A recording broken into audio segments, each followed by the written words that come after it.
things are going to be recorded, because I know there were a lot of folks who wanted to tune into this and aren't going to be able to. So just FYI, if you are asking any questions and whatnot, it will be recorded and available later.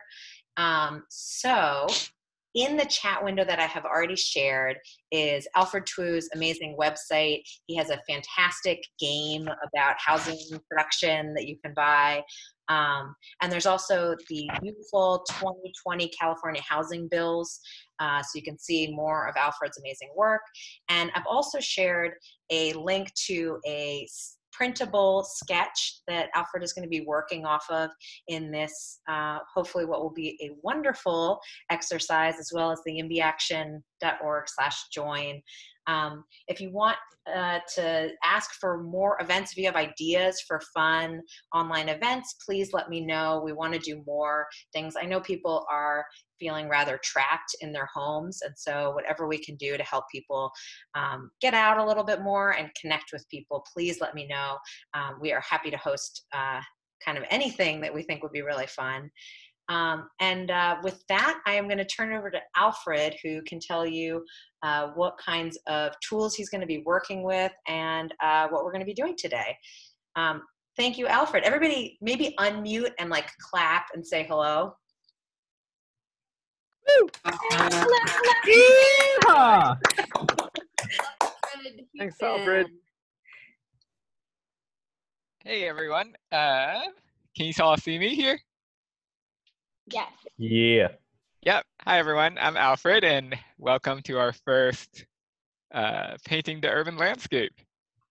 So, to give a little background on this, as we were all inside, we're wondering, well, you know, we really missed the experience of being in the city and being with people, because that's really why cities exist. There are places where people come together and there are new opportunities.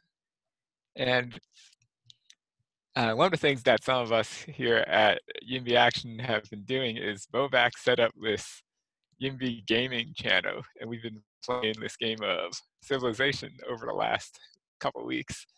And it got me thinking, well, over thousands of years, cities have always been it's kind of a gateway to a new life and adventure for people. And that's kind of the theme of the drawing today. It's called A City of Many Eras. And we'll see it come to life from the ancient era all the way to the modern day with scooters. You know, this gotta have the scooters. So can all of you see the drawing right now?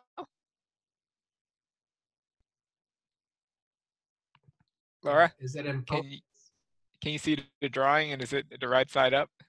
It's the right side up. It's very light. So yeah, it's going to be very light until I start adding the detail. Mm-hmm. Okay, good. All right, so today we're going to be working in Technical Pen, which is great for the outlines, as well as colored pencil and watercolor, which will bring out the color. Yeah. And I'm sorry if there's some shadows on here, but you know, shadows are a thing that you just gotta learn to live with.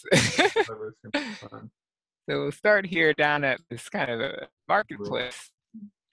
Cities first came up as places where people got together to trade things, because some people were good at making one thing, other people were good at making other things. Maybe you had chickens, your neighbor had fruit, and you met somewhere so that people could get a bit of everything. And those places started out as markets and eventually became some of the first cities. There's also this saying, I don't know how true it is or not, about how alcohol was one of the first reasons that people even bothered to settle down in one place, because it was one of the things you couldn't really just hunt and gather. So over here we've got this archway. Alfred, I think you want to turn your camera down just a little bit so that we can see more of your hand. Oh, like this? The other one was more interesting if you'd see it in the distance. Like this, Laura? Just angle it so that we can see more of the pen. Oh, let me see here. Yeah. Like here? How's this? So your hand is too much out of view. Oh, okay. How about that? No, down further. Down, down, down, left, left, left, left, left, left. Perfect. Okay, got it. So, Okay, yeah, because remember, your left is my right.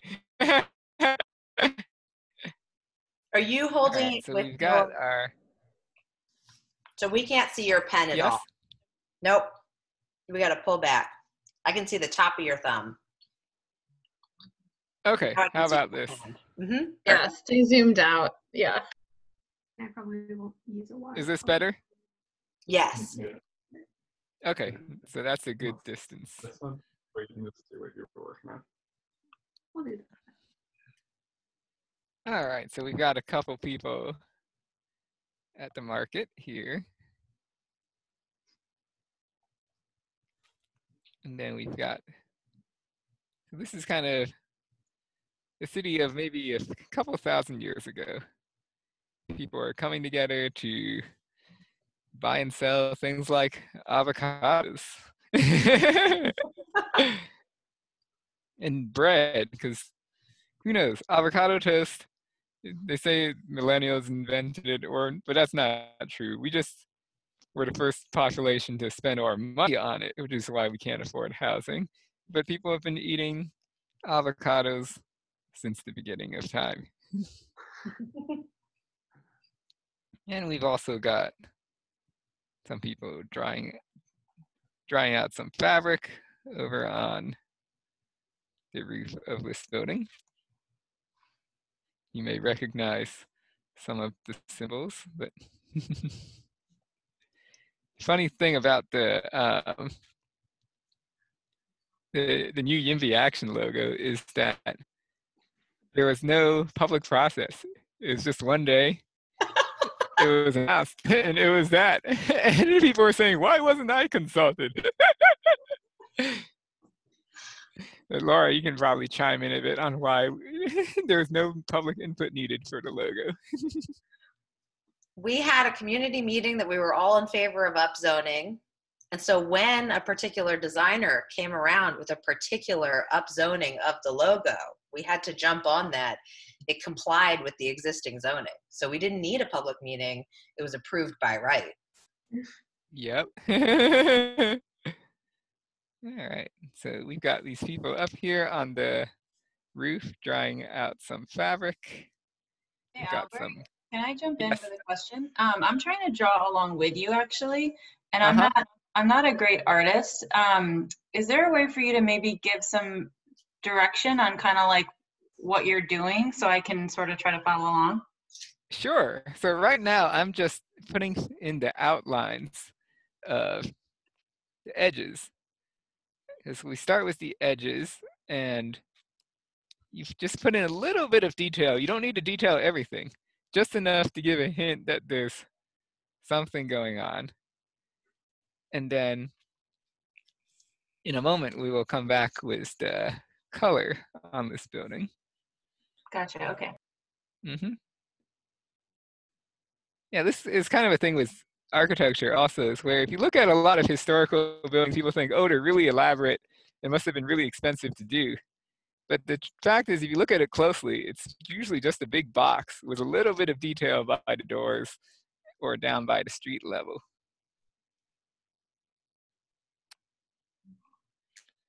And so here we've got some ornamentation on this building. It's mostly, it looks like some ancient language, but it's actually emojis, which are kind of one and the same.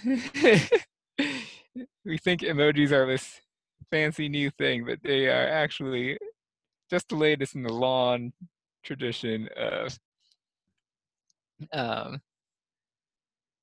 symbols being used as a language. We've got a few more people hanging out at the market stall here. And then we've got somebody working with avocados down here.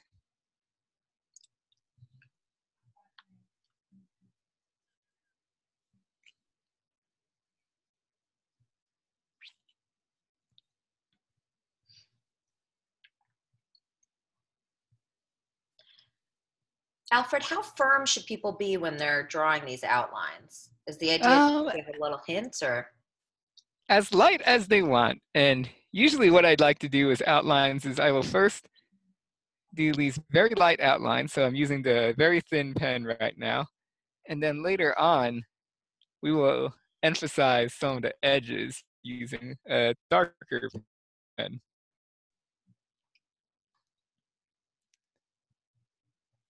Because usually the way we often do it when we're drawing buildings is if you've got a building or a person or really any object, all the detail lines within it will be a light line weight, and then there will be a heavy line at the very outer edge to separate it from whatever is in the background.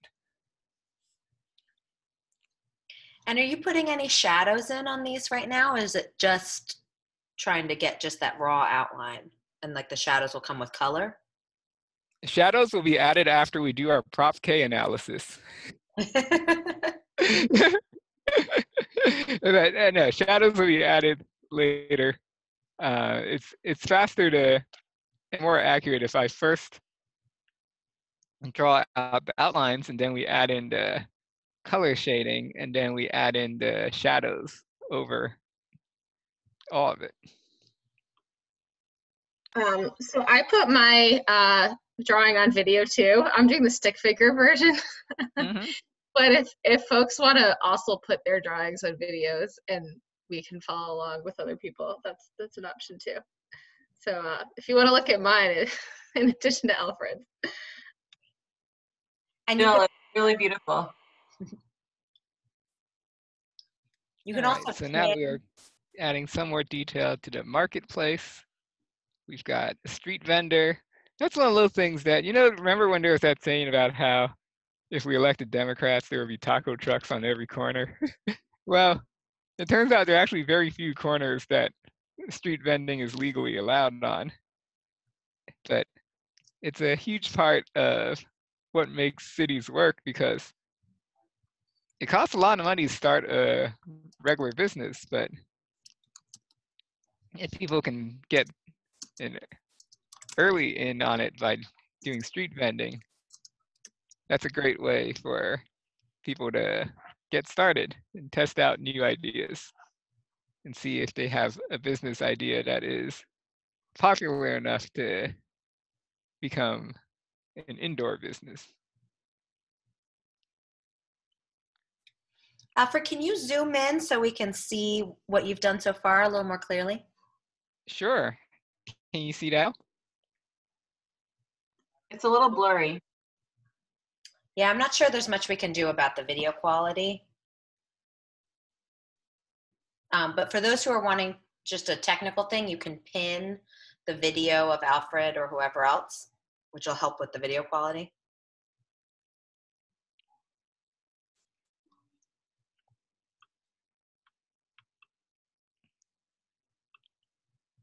And I think if you want to pull back now, I think we saw a little bit close, and now getting a bigger picture would be good. Yeah. Okay. All right, so now I'm working on the second building in this picture, which is kind of a tavern.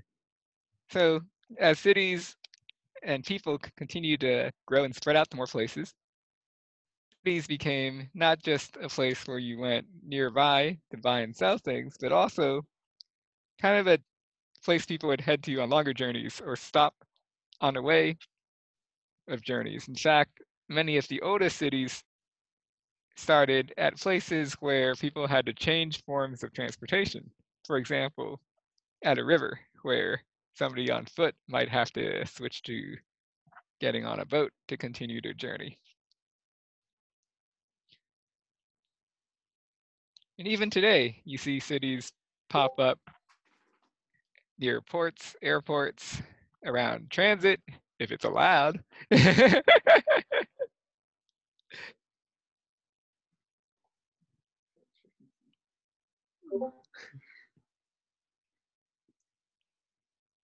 And so as cities, as humans entered the medieval era, you often had cities become places where people would stop along the way, and so there would be taverns. And these places, cities are interesting. They're always kind of this mix of opportunity and unknown dangers, which kind of made them these fascinating places in the imagination.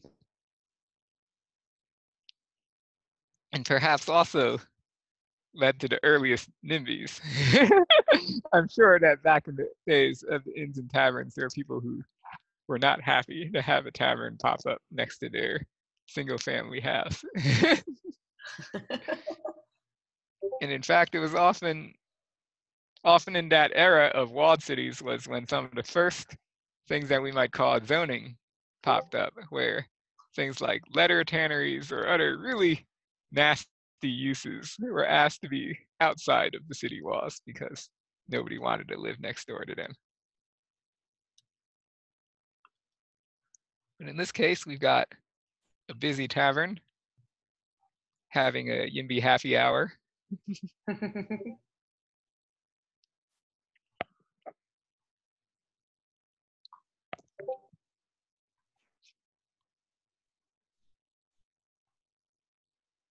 Got some flags hanging from the ceiling.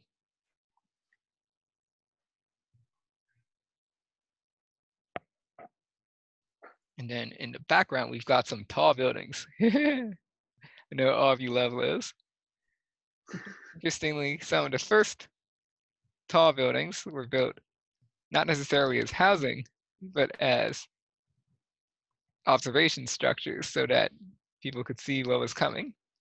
And then there are also definitely tall buildings that are built to show off the power and wealth of a community or a person. How do you decide how much detail to put in for those tall buildings in the background? Sorry, I can't quite hear you. I was just saying, so how do you decide for the buildings that are further back, how much detail you want to put into those? So usually for the buildings in the back, there will be very little detail, just a hint of an outline, maybe a couple of windows or two at the very top corner to give the sense that there is a window there, that there are windows. That's the thing, when you're drawing a tall building or any large building with a lot of windows, there are a lot of tricks of the trade you can use to save time. And one of them is you focus on adding the detail to the top left corner, because we read things from the top left of a page. And so when you see that there's detail on the top left, your brain fills in that there's detail everywhere else. And so if you detail the top left of something extensively while leaving the rest of it simple, it will still look more detailed than it actually is. Does that make sense? That's fascinating. And what are you using right now? Right now I'm using a watercolor marker. It's got a brush tip and then a water reservoir in the back. And that way when I change colors, I just squeeze it out, dab it a couple of times, and ready for the next color.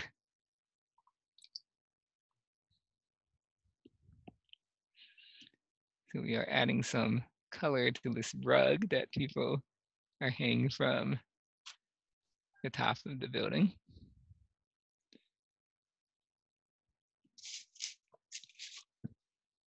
We're going to add some roof tiles to the tavern.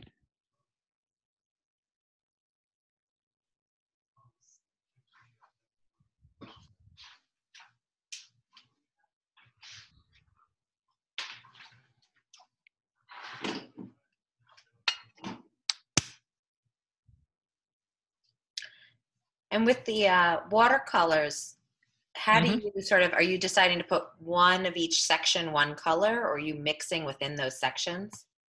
Sometimes I mix them a little bit. Sometimes I will do one color and then go over it with a different color. Do you want to pull back a after. little so we can see the bottom? Sure. How's this? Much better, yeah. Yeah, so here right now I'm adding in color to this cart with a barrel on it. We're adding in some brown for some of the wood trim on this tavern here. We've got A lot of the medieval buildings, when you see all of the wood patterns, what they were called half timber buildings. Where the frame was made of large pieces of wood, and then the rest of it was filled in with who knows what. Building codes weren't really a thing back then yet. They didn't really exist until the 1800s, honestly. Though there were definitely some interesting zoning codes and more interestingly taxation codes. So as you know, we pay property taxes. Well, some people pay more property taxes than others in California.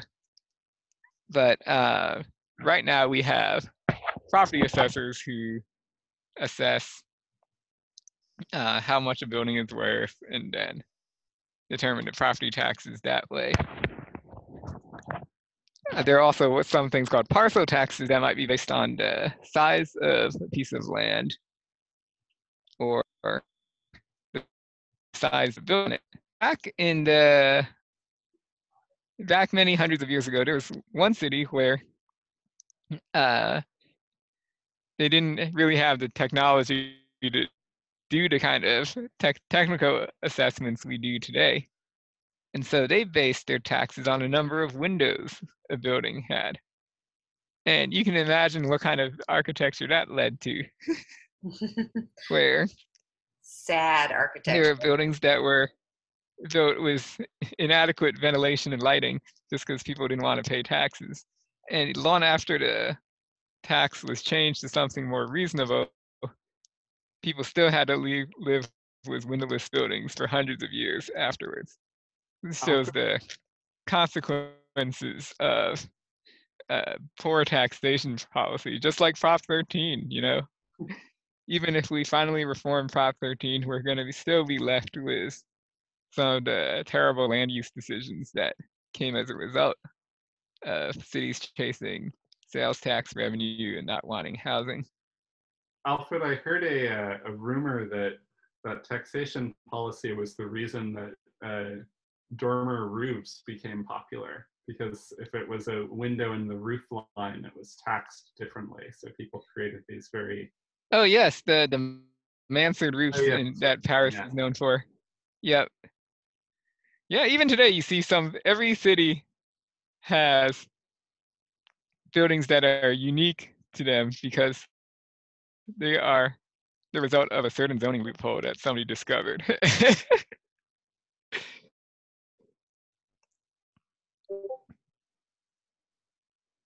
Like for example, in California, the dingbat apartments were created basically by zoning. That whole style of, well, you got to have this much parking, and then how do you fit as much as you want in there? And somebody came up with the dingbat. And then as parking requirements increased even further, they became impractical to do. And then you started seeing more of the garden apartments and the larger buildings. Yeah, parking policy is probably one of the things that really makes small buildings hard to do, because the amount of space needed going from 0 parking spaces to 1 parking space is a huge jump, because you need, no matter how many parking spaces you got in the back, you're going to need at least 1 driveway, and you need space for cars to back out and turn around.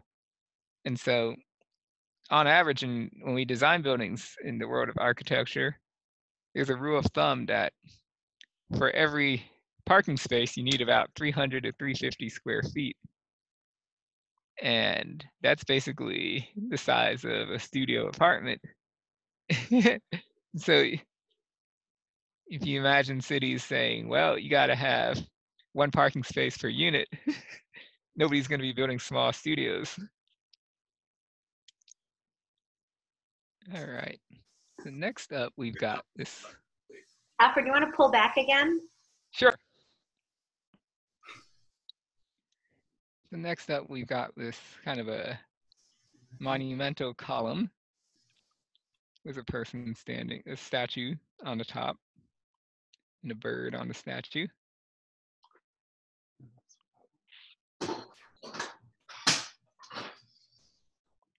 Yeah, statues used to be very common on buildings, especially major public buildings, as they were a way for buildings to keep in mind that historically the vast majority of the population could not read. And so art and architecture were a much more important form of communicating ideas than they are today. It's probably been, nowadays, buildings that have statues on them are pretty rare, but there is one modern example, and that's at the California Democrats headquarters in Sacramento. That building is probably one of the most boring suburban office park style buildings you'll ever see.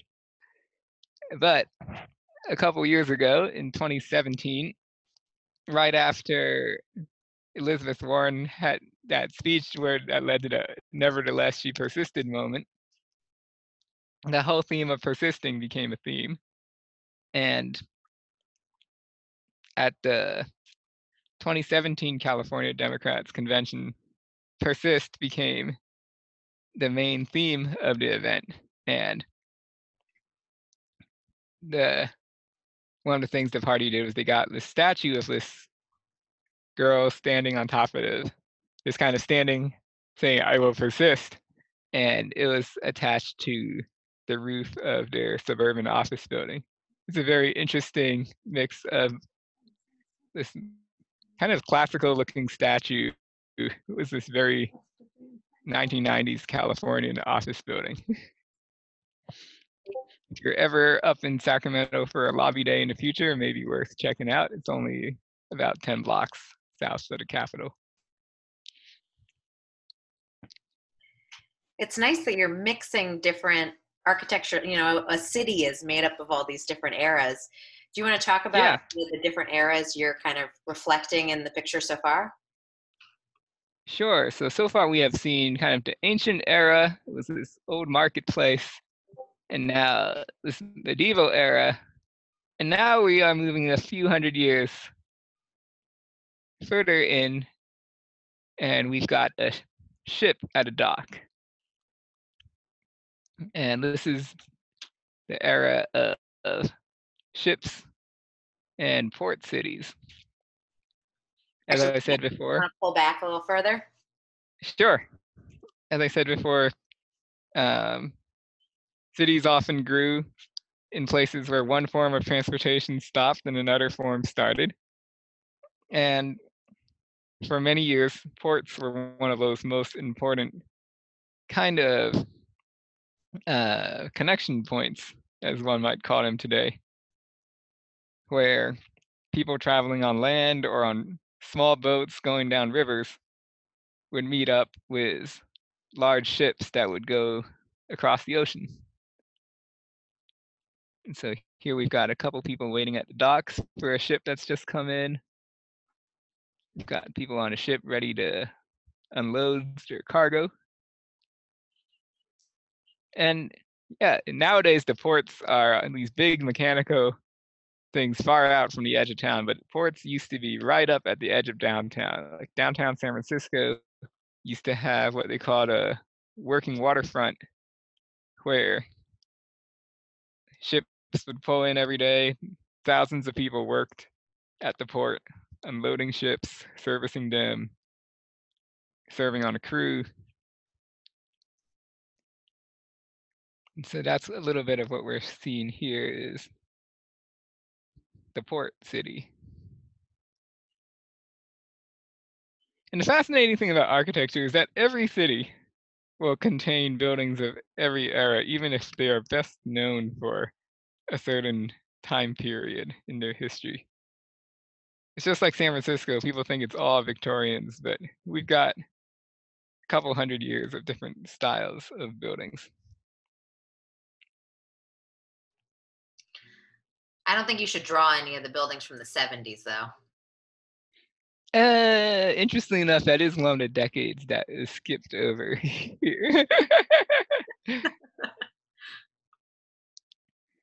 All right, and so now we move into the 1800s, and here, whereas before the port was kind of the gateway to the world and kind of the excitement of the big city, now we have the train station.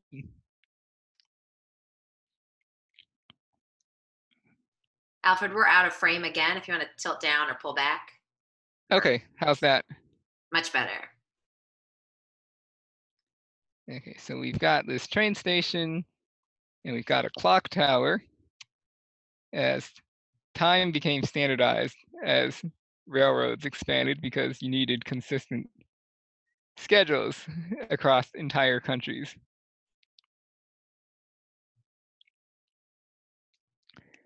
So the clocks in this town are always stopped at 8:27.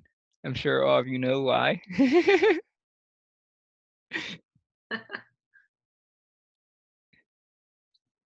I remember maybe a week ago, Annie Fryman, who is one of Scott Wiener's legislative aides, was just posted something about how 827 people had liked the tweet. And I think Liam, who's the reporter from LA Times, he was saying, wow, that's very niche content. And Annie would say, you have no idea how many people get this joke.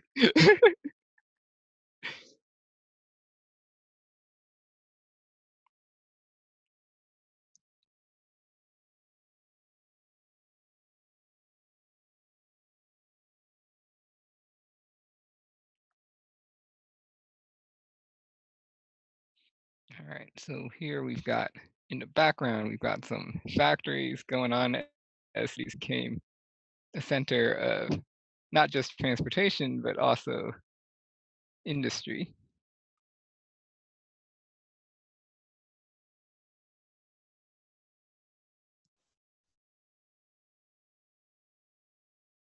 So again, with the buildings in the background, I'm just doing some very faint outlines, whereas those in the front get a little more detail.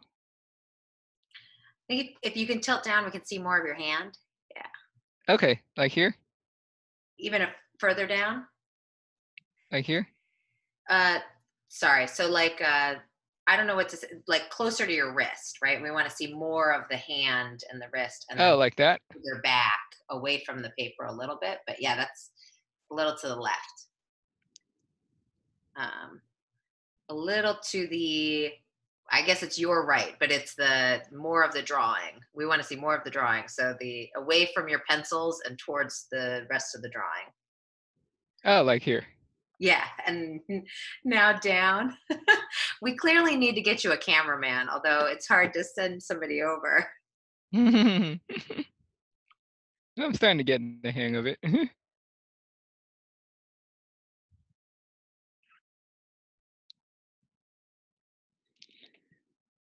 All right, so I'm gonna add some color to this part of the city next.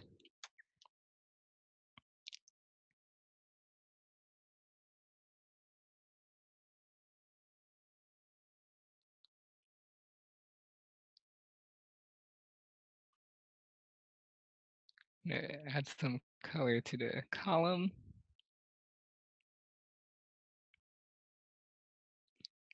To the ship.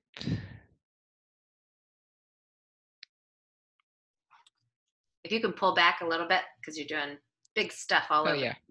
Yeah. Perfect.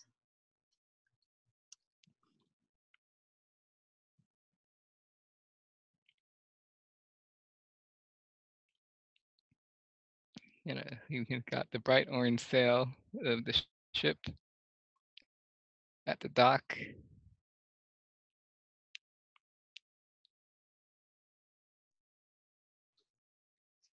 In the background, we have the city walls. The original urban growth boundary. How do you choose your colors across the painting? So I usually try to stick to a certain color palette, and for a lot of these things, I know what the materials I'm trying to represent are. So brick will be red, stone might be gray, wood will be brown. But overall, one thing I like to do is color palettes, and this is another easy technique, is to make it less confusing. Is if you use every color, then it just can be very chaotic. But if you omit one color from the rainbow, then it starts giving the image a certain theme to it, if you know what I mean.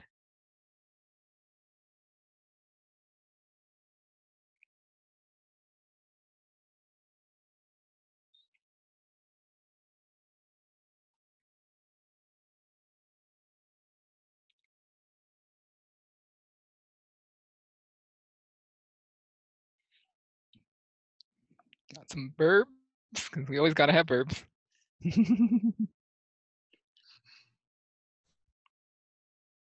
Adding some color to the avocados at the market. And then, oh, here's some other techniques with colors, is that if you've ever looked out really far into the horizon, you'll notice that things far away have a bluish tint to them. And that is due to the atmosphere. It's why the sky is blue, and the more sky you have to see through, if it's actually sky and not smog, the more blue something will appear. And so objects in the background, I often give a little bit of a blue tint to it to add depth to it. And in art, we call that kind of technique the atmospheric perspective.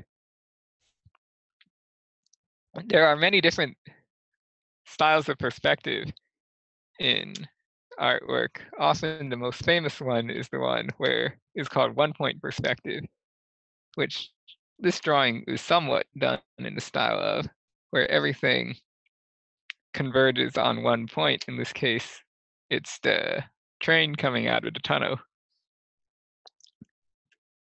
But there are other forms of perspective as well, such as atmospheric perspective, which is sometimes it's used, you see it a lot in actually a lot of old video games before full 3D was available, where things in the background were more faded out to show that they were further away.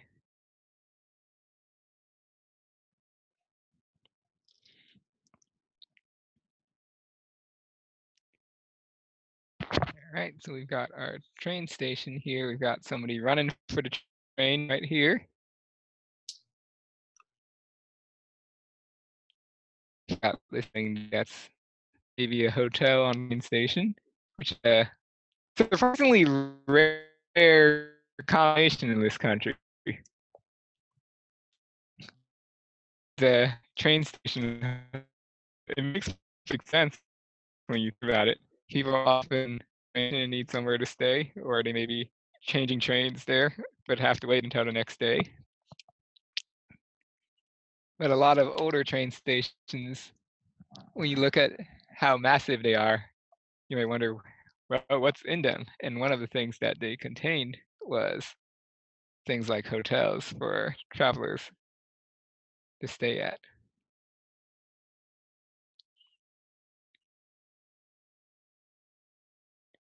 It's kind of the ancient version, or the early industrial age version of what we would call the airport hotel.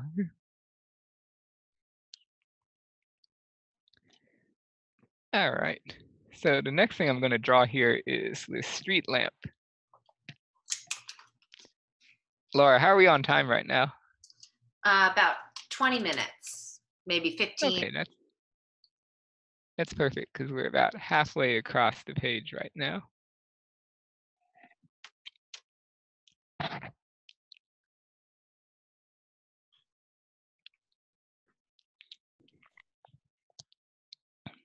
I feel like the street lamp plays such a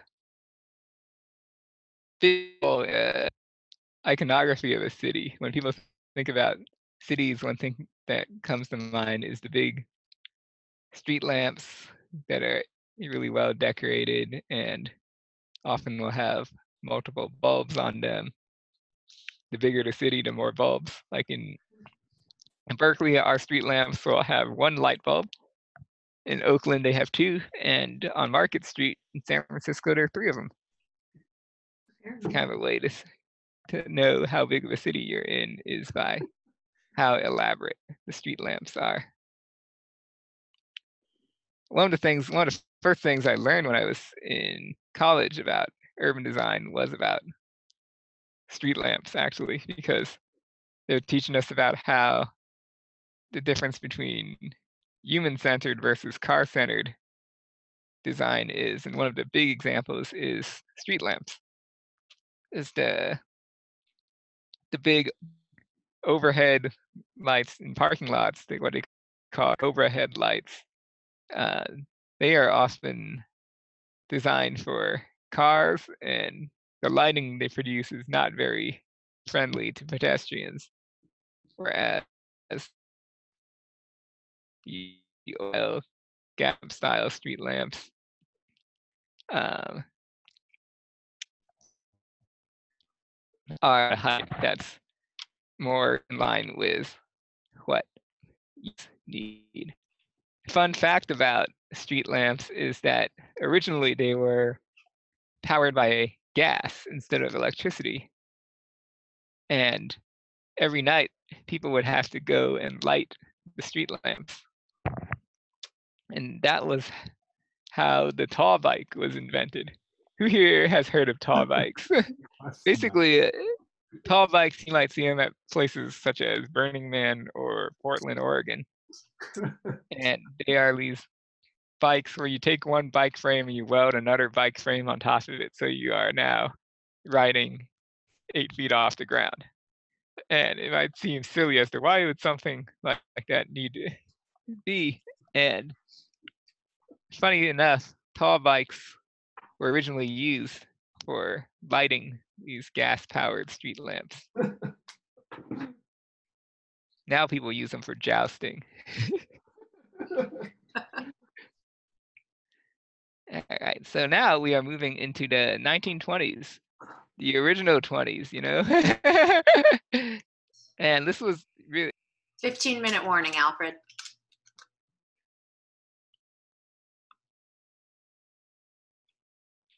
Oh, and Alfred, somehow you got muted.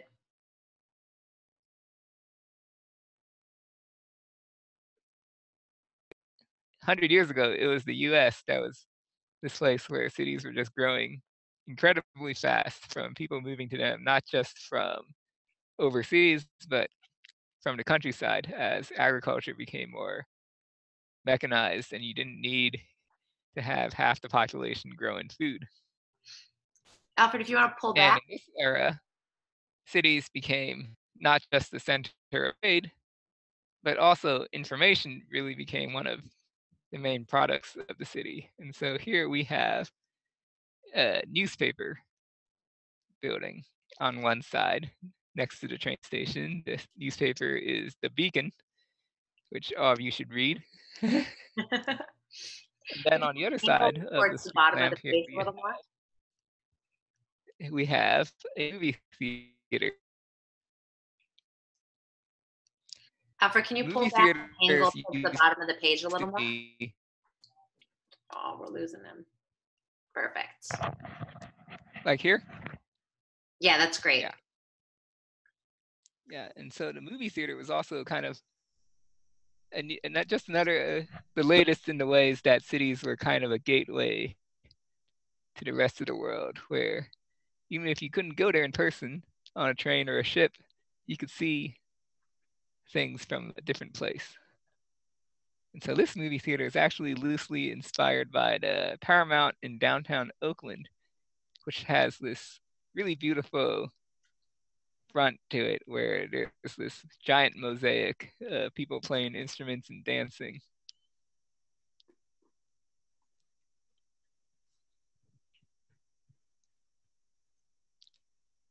got a few people waiting to go see the movies here.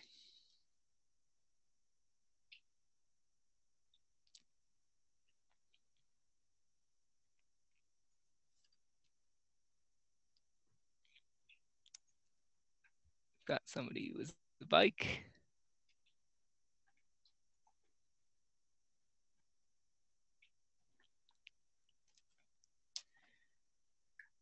All right, now we are going to move into the late 20th century. So this is an interesting time for cities because suburbanization was going on and people were moving to single-family homes, boo, out in the suburbs. But a city still had a role. And this is the era of the city as the headquarters, where even if people lived elsewhere, they still went back downtown to work and coordinate these huge corporations and institutions that spanned the whole world. Alfred, if you want to pull back, so here and we tilt down towards the bottom again. Yeah. Yeah, perfect. Like here? Yeah, that's great. All right, so here we have the city as headquarters. There's a corporate headquarters. There's this corporate art in the plaza. It's like the giant globe. There's a gatehouse.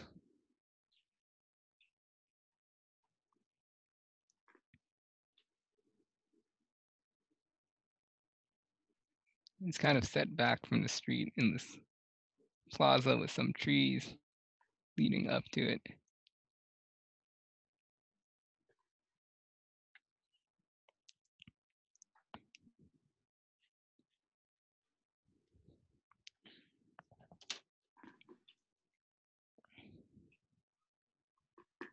In the background, we've got some very tall buildings. They're so tall that the tops are off the map. Alfred, what are you using the green measuring tool for? Oh, just to draw straight lines.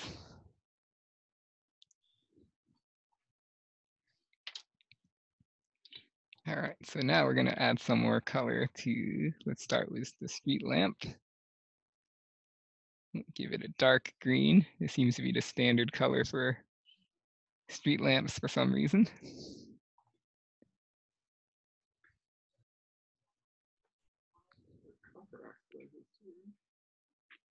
They're usually painted to that dark green.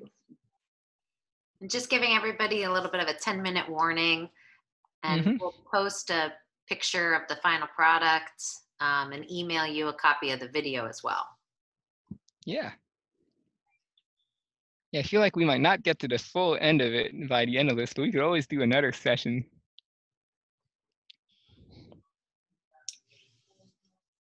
Can we send photos of our attempts? Sure. Oh, definitely.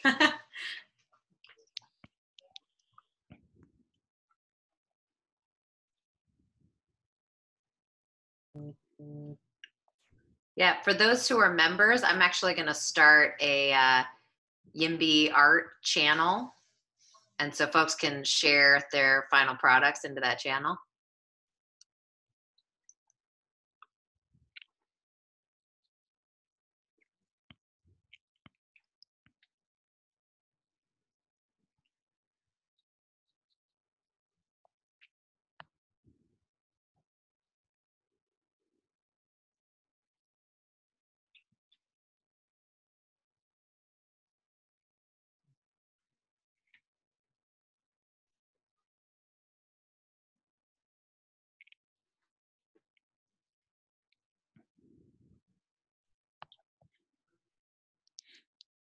All right, and so next we are going to move over to this side where we are now in the late part of the 20th century. And we've got kind of this Hong Kong style mixed use building. And this is the time when, for the first time after many years of the US being seen as the center of urbanism and where all the exciting stuff is going on, is starting to shift to other parts of the world as they entered the urban era. If you pull back, we can't see anything right now. Oh, perfect. Yeah. Okay, is that good? Yeah, much better. And so here we've got this mixed use building. There are people living upstairs. There are all these small businesses inside. People are hanging their laundry from the power lines. Don't try this at home. We've got TV antennas. More balconies. And yeah, interesting enough, the balconies you often see in Asia, which are enclosed with more windows, it's also an artifact of zoning as to how they came to be that way. Where places like Hong Kong or Taipei or Japan, they all have zoning as well.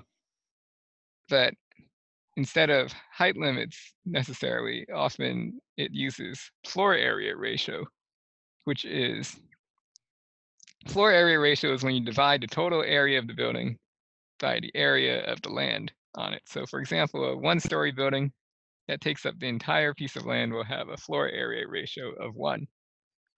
And a two-story building that takes up half the piece of land will also have a floor area ratio of 1.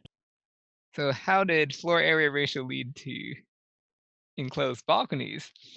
Is that often the balconies did not count towards the floor area ratio. And so if you wanted to build a 3-bedroom apartment, but call it a 2-bedroom apartment that is only 800 square feet instead of 1,000, you would also provide an oversized balcony, knowing that whoever bought the building would eventually fill in that space and turn it into a room. Tilt towards the bottom of the page a little more. Perfect. Yeah, like here. Perfect, yeah. Mm-hmm. And then we've also got a bunch of signs. This, again, just like we had the market over on the left side of the page, on this side of the page, markets and trade are still a primary reason that cities even exist. And businesses need signs so people know that what they sell, especially in places where the city is big and so it's drawing customers from all over who may not know exactly where everything is in that city.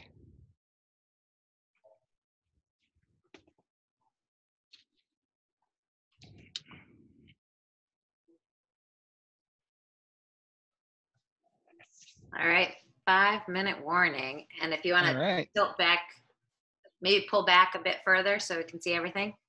Sure, I'm just drawing a few lines that I need both hands for, and then I will do that.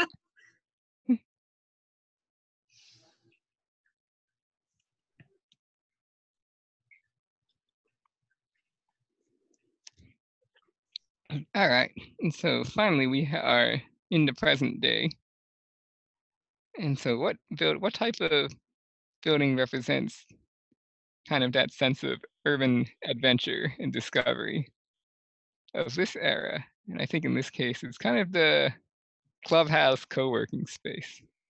And so we've got this cool modern version of the YIMBY clubhouse. That's awesome. And then we've got everybody's favorite form of transportation parked in front of it, blocking the sidewalk.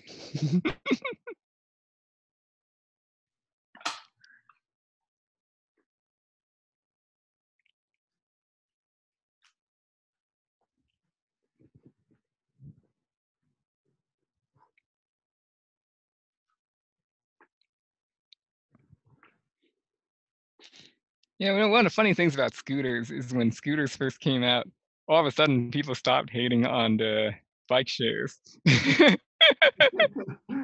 It's always like whatever the newest thing is what people are going to hate on. And once something else comes out, nobody's going to care about scooters.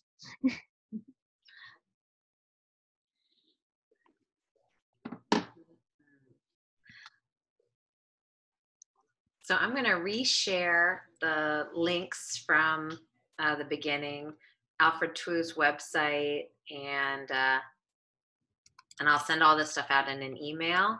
And I think if we can keep going a little while longer, people want to stick around. But I do want to be respectful of people's time. I think this has been really fun. And I hope folks can share their photos on the YIMBY Action Slack. If you'd like to qualify for volunteer membership, just let me know. But I'll also put the link in here as well. This has been really fun. As high as my expectations were, I have had a ball. And does anybody else want to say a last few words? Thank you for hosting this, Alfred, or for Sure. giving this. It was a lot of fun to follow along. Yeah, and city. Once we wrap up, I'll also take a more high resolution picture of where we're at so far. Thanks. I've gotten way better at sketching just in this practice. I had a fancy gray pen that I had never really started using, and it's been fun. Great.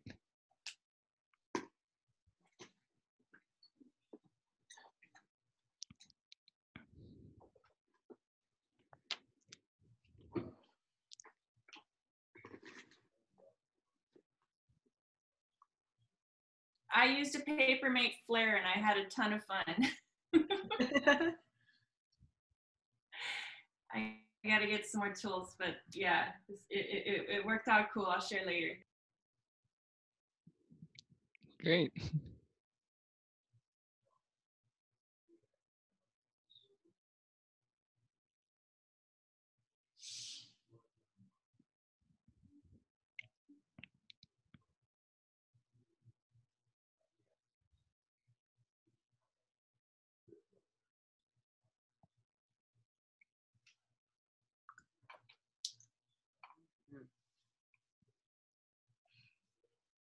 How are you choosing what you're going back in and doing a little more?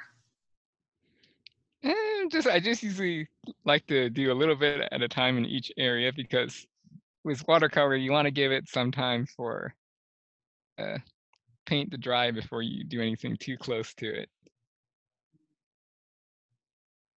So often the process is very much an incremental process.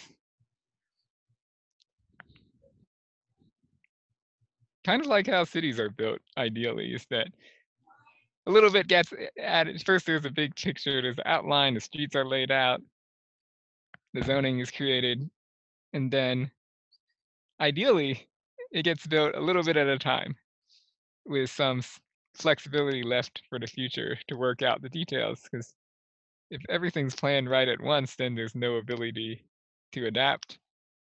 And also, there's no opportunity to learn from the experience along the way to make the rest of it better.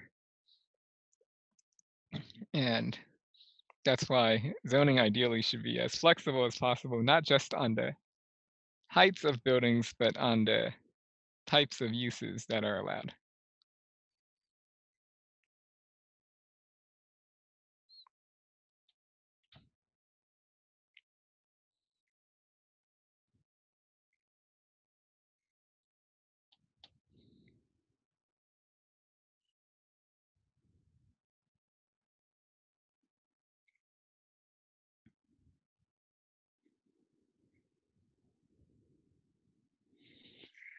Let's see here.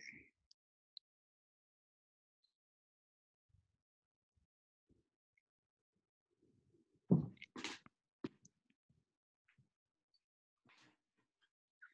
gonna start adding some shadows. And with shadows, I usually like to give it a little hint of blue, because it's a cooler color.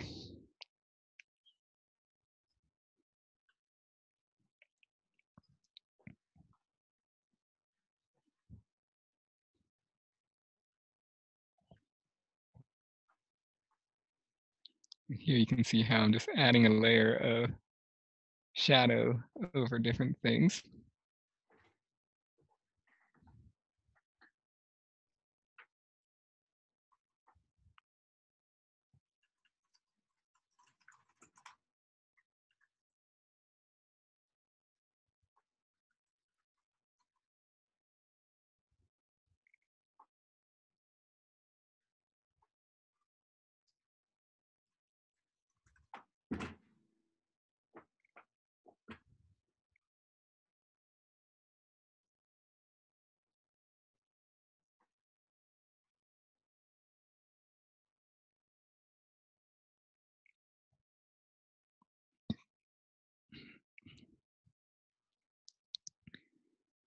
Unfortunately, there are no happy little trees in this city yet, but we may add them at a later phase.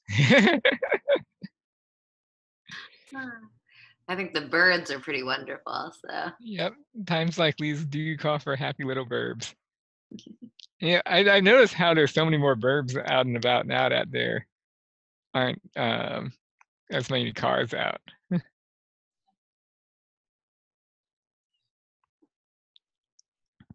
Speaking of cars, did anyone see that tweet where somebody just did a guerrilla closure of JFK Drive in the Golden Gate Park? that was wonderful. It made me want to create a bike lane on my street. I live on Columbus, and thinking about there used to be I forget what they were called, but we did an interview with them on the podcast early days. They did guerrilla bike infrastructure. That was pretty cool. Nice. How are we coming up on time? Are we at the end? We're a little over, but I think people are having fun. Okay, we can keep going.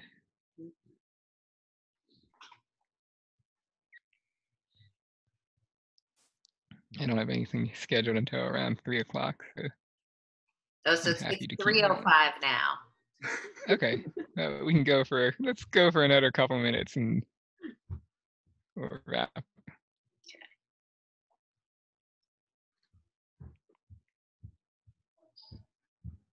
And then we'll probably pick this up again maybe another day, because as you can see, there's still a lot of detail to be added to this town. Yeah, I think we can maybe vote on the Slack. Do people want to pick up with the same painting, or do they want a 201 of this painting, or do they want a more simple 101? Because I think there's definitely a lot of interest and people had a lot of fun. Yeah, sounds good. Yeah, thanks again, Alfred. We're signing off now. All right. Okay, let's wrap this up around now, and I'll just zoom out so you can see the whole thing. And I'll also send a resolution picture of Liz to Laura, and she can share it out with the rest of you. Wonderful. Thank you so much, Alfred. Everyone, right. Mute and clap. Alfred. Thank you, Alfred. It's been lovely. All right. Thank you. Fun. Hi, Alfred. Bye. Bye.